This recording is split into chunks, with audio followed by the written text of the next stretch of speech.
Okay, this is part 2 going over the TA from day 4. So this is questions 6 through 10 on the TA. So number 6 says to write in slope-intercept form. So that's the first part we need to do. So right now we have 12x plus 8y equals 28. If we want it in slope-intercept form, just like number 5, that means we want it as y equals mx plus b. So we want the y all by itself. In order to do that, anytime we move it across the equal sign, we're going to have to do the opposite operation. Since we want y alone, it's best to start with getting everything by it over first. So for example, we're going to do negative 12x on both sides, because if you do it to one, you have to do it together. Because it's crossing the equal sign, it's opposite. 12x minus 12x, that cancels out. So I'm now left with 8y equals, and so we have 28 minus 12x. The last step here is the 8 and the y are attached, and so we need y alone. Right now they're kind of glued together. They're right next to each other, which means they're being multiplied. So the opposite operation would be division. Again, if I do it to 1, I have to do it to all of it. Okay. Now 8 divided by 8 is 1, and so that goes away. So we're left with y equals, we have 28 over 8. That can be reduced, but for the sake of this, let's just go ahead and write it down first. So we have 28 over 8. And then we had minus 12 over 8x. Okay, so now we can reduce these a little bit. So we're trying to find a number that can go into both of these, and that's the way we can reduce it. So 4 is the only number that can go into both of these. So 28 divided by 4,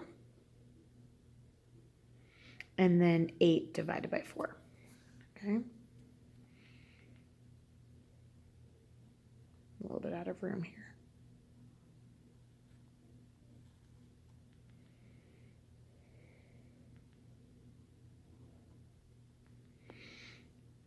And then over here, we want a number that can go into 12 and 8. 4 can also go back into both of those.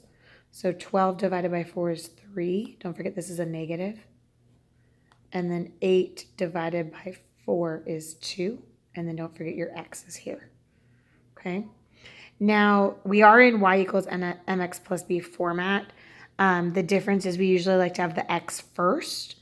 And so we can move this in front and just know that this is a positive. And so when we move it, that'll be a positive. So if I rewrite this, it's going to be y equals negative 3/2 x plus 7/2. And so that is slope-intercept form. Part B says to write the x-intercept and round it to 3 decimal spots. So we know we're going to be getting a decimal, and so we can use the calculator here. If we are finding the x-intercept, that means that we want to plug in 0 for y, because anytime it's the x-intercept, we're going to have the x-intercept, comma 0. And so the 0 is your y value. So we need to plug in a 0 for y. So you can use this problem that we just did, or the other option is you can use the original problem that was given, whichever is easier. Either way, you're going to be getting fractions. So if you want to do it in the calculator, this is probably the easier way here. So if we did 12x plus 8y equals 28, that was the original.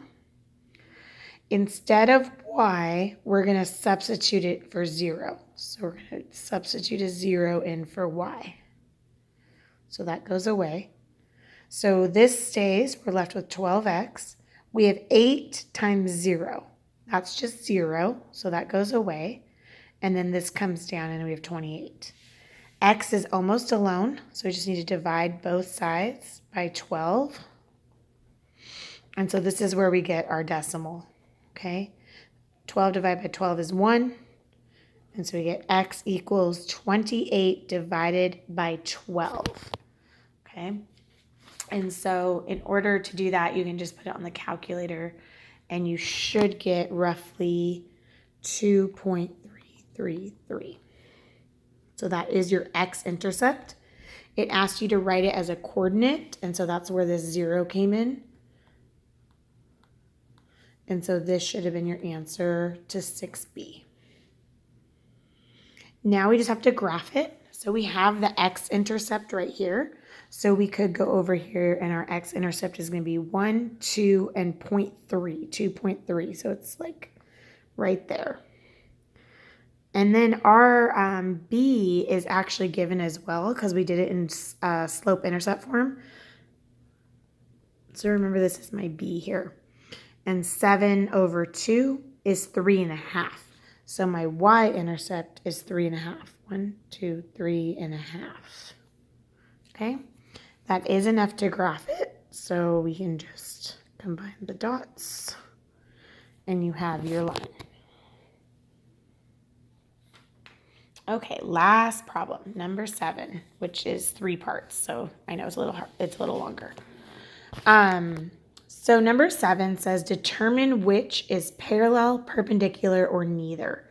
And so before you even do that, you're going to be comparing slope-intercept form. So you want to make sure all of the equations you're comparing are in y equals mx plus b. Because what we really care about is this m. We need to see what the relationship is between the two lines. So if the two lines end up having the m equal each other, so if the m equals the other m from the other line, then those two lines are going to be parallel, which means they never touch, and they're just going to keep going on and never touch. So for example, if one slope was 2 and the other slope was 2 on the other line, we would know they're parallel. Perpendicular has opposite reciprocals. So perpendicular means they do intersect, but they intersect with like a 90-degree angle. And so that creates our slopes to be opposite reciprocals. And so the slopes relationship, for example, if we had a slope that was 2 again, we need opposite sign. So right now this is a positive 2.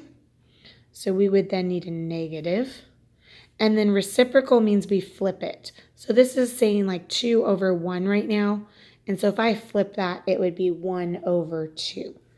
And so 2 and negative 1/2 are opposite reciprocals of each other.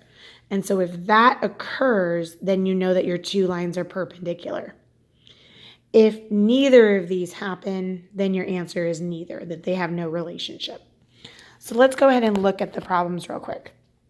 So this one is not in slope-intercept form. We need y all by itself. It's close. All we have to do is take this x and move it over. Again, if we move it across the equal sign, you need to do the opposite. So we're going to be subtracting x from both sides. I then have y equals negative x plus 8.